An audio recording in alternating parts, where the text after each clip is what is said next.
Well, that wasn't any fun. You hold somebody 53 points on your home court. You mean, we usually win those basketball games. So tonight we just didn't play our best basketball game. But this group did a heck of a job. They had a tremendous season. And it's tough to look back at that right now for those kids in that locker room. But I just hope when they get a second to take a step back and celebrate really a great 2 years. And another championship season. And, so proud of the effort the kids gave all year. Tonight, just tough.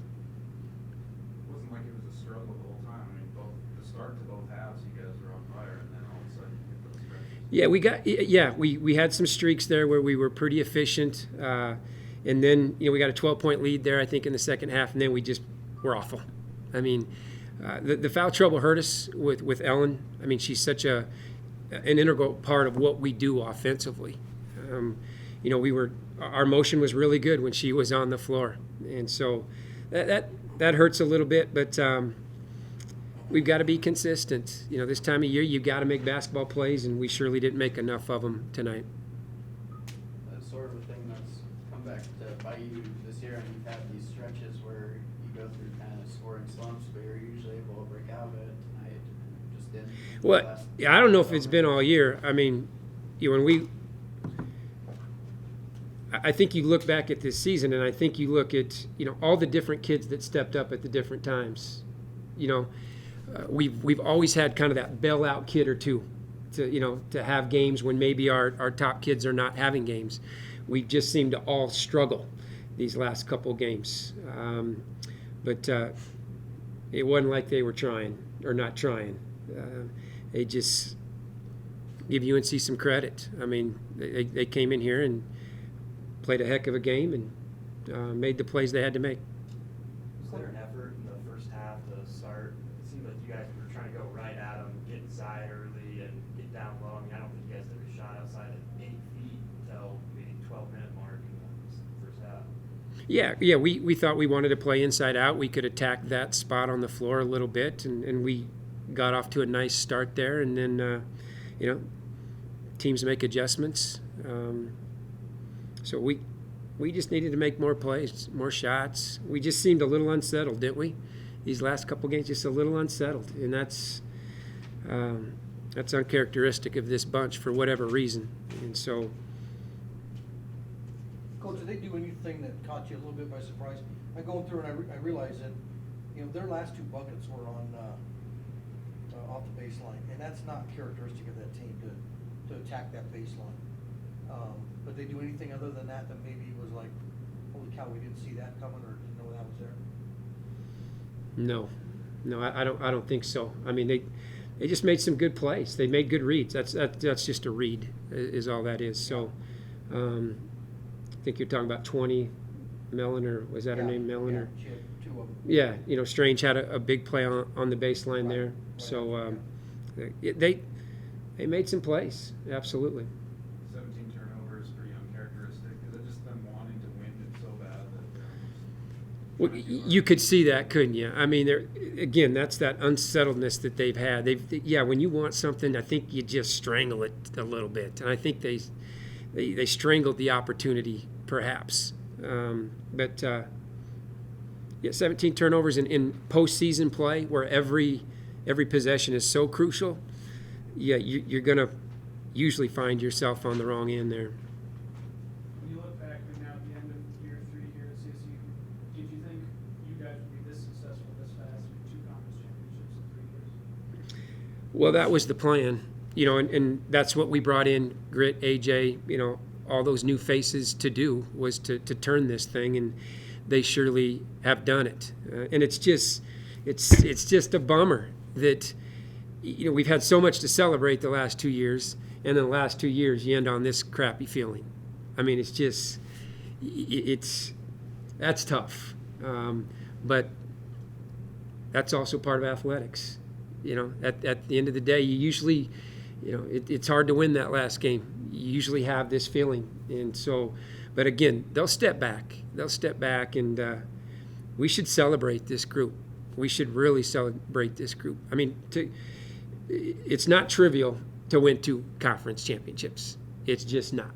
I mean, that's a hard physical grind. And maybe that's got us at the end of the year. Our kids do grind it out.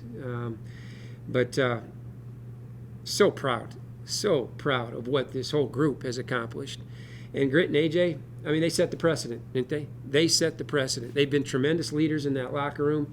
They've been great on the floor. They've given us so many memories, made so many good plays. Now we need to follow in their footsteps. We've got these we got a good team in that locker room coming back, and so they'll bounce back.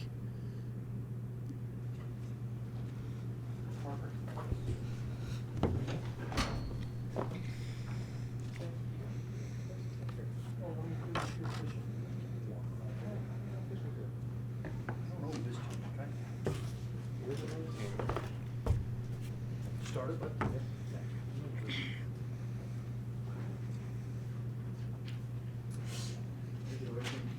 Happened there in the second half, I mean, I guess that double-digit lead.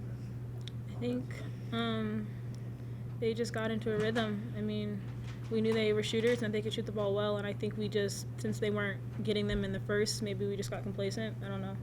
But we knew, I thought we played defensively really well in the first half, but I think we just fell apart in the second.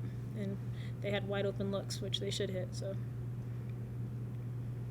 Offensively, did they do anything special to slow you guys down in those last 10 minutes, or were you guys not executing kind of the way you would like? They started their 1-2-2 a little bit more and gave us some fits, but I just think we didn't make plays when we needed to, and they did. So they found their shooters, and they found every mistake we made. They executed on that. You guys have gone through kind of some stretches like that this year without scoring, but it seemed like you're always able to get out of them, and this time you weren't really able to. Any reason why you think? I don't know. It's March. I mean, you just got to step up. We can't have that stretch, to be honest with you, because it's win or go home. So, I mean, if we had it, we just needed to fight through it, and we couldn't get out of it. did you feel like you had a 3-point lead with a little over 4 minutes to go? Did you feel like that? I mean, what was your mindset? I mean, you had to look at that point. You're in the driver's seat at home, up by 3. I know 4 minutes is a long time to go, but up until that point, I think you were answering a lot of questions and stuff, and then it just went. What was the mindset maybe at that time if you had a timeout right there? I don't know. Maybe for us, just as seniors, just that we need to relax and help the younger players out and just know that it's okay, because we've been in those situations before. We're older, but I think within that last 4 minutes, we were comfortable. We were fine. They just capitalized on every mistake we made. So I mean, credit to them. Grim, you hit that 3 in the first half, you kind of came down funny on your ankle. Looked like you kind of, I don't know, it was kind of bothering you after that. Was that a factor at all the rest of the game? No, just the defense right after. That's not why I played like beep. You started off both halves like on fire. I mean, 6 straight in the first half, I think 10 straight in the second half. It's just kind of weird the way that the halves mirror each other, and then after that, it's kind of fell apart. Yeah, because like we came up by 10 in the second half, and I felt like if we would just have kept pushing it a little bit further and got up by 15, I think it would have been the game. But we had some dumb turnovers, and then they got 14 great looks, and that's where they started believing it again, and that's where we kind of lost the spirit a little bit, I guess. What was your biggest concern about them coming in? We knew they had great shooters, but then of course Strange is a really, really good player. So they're kind of, in some ways, I think they're kind of similar to us because they have shooters you can't help off of, but then they also have great one-on-one players. So we respected them a lot. You guys haven't had a ton of time to think about it, but what will you guys take from the last 2 years? 48 wins over the last 2 years, 2 postseason appearances after almost 10 years since CSU had one. What will be what you guys remember about these 2 years? I think what I'll remember is that when people, want to change a program around, it doesn't need to take season after season. That, we did it in a year, and that hopefully from this point on it'll keep going, that we can just establish a presence here at CSU to just win, and hopefully, you know, that's what I'm taking from it, from my 2 years, just being around winning people. So Yeah, it's just been, like, even though it's hard right now, we've had so many great memories. Like, we won 2 conference championships, and I don't know, it's hard to look back at right now. So